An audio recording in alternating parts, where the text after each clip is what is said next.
So now we got the Minnesota Vikings. Finished third place in the division last season, 7-9. Did not make the playoffs.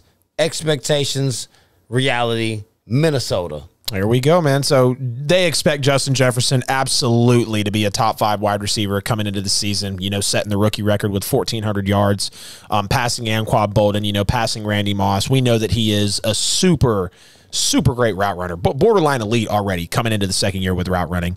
Then you look at Kirk Cousins. They expect him to continue the actually very good season that Kirk played. Almost 68% completion, almost 4,300 yards, 35 touchdowns, 13 picks. With 105 passer rating, he had career highs in passing touchdowns, the second best career passer rating, and the third most career yards in a season for Kirk Cousins. So he actually played well. And, you know, they went and beefed up on that offensive line. They got Christian Darrisaw and Wyatt Davis because they want them to produce highly as rookies on that offensive line because that O-line was ranked 26th out of 32 coming into this season.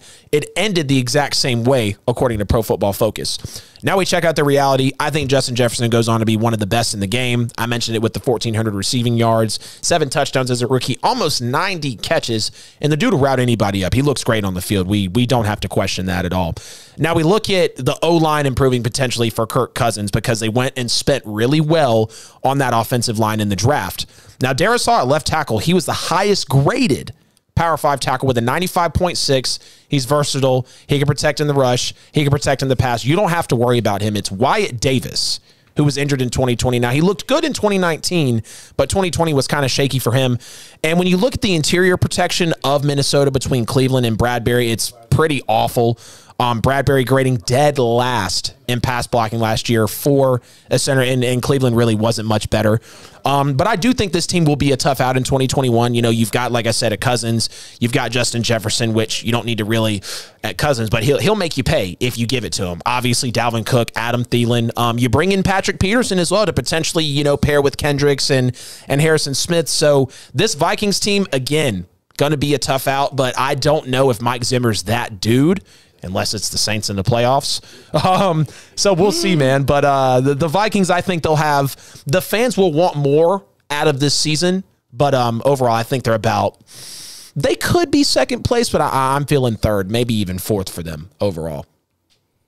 Yeah, I mean, I'm definitely not in disagreement. I mean, finishing at 7-9 last year, they're really – a microcosm of Kirk Cousins, who is their quarterback. Their expectations is to have a healthy offense next year, probably second place in the division. I mean, a healthy expectation is second behind Green Bay. Yeah. None of them really seriously think that they're going to take them out so long as Aaron Rodgers is still there. Yep.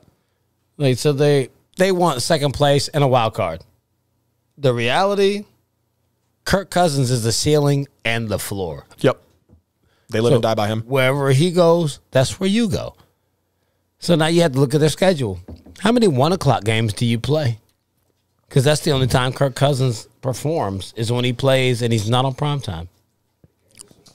So, I mean, we look at their schedule, same schedule as the rest. NFC West, 0-4. I don't think they beat any of those teams.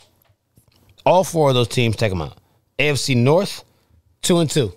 I think they will get a couple of W's out of there because a couple of those games are 1 o'clock non-primetime games. Yep. Their other 3, based off of where they finished in third place last year, got the Cowboys, the Panthers, and the Chargers, 2-1 against those teams. I think Minnesota is actually better than all 3 of those teams, given if they play the Cowboys in a primetime game, then Dallas will beat them. If they played Dallas in Minnesota at 1 o'clock and the game wasn't on TV, then they win all 3, but no one plays the Cowboys in a game that's not on prime time. Right.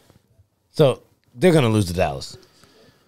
Then they got 6 division games, 2-4 against Green Bay, Chicago, Detroit. So 6-11, that's what I got from Minnesota. Not great. It's actually a regression from last season. But, I mean, hey, there's extra games. So that's what it is.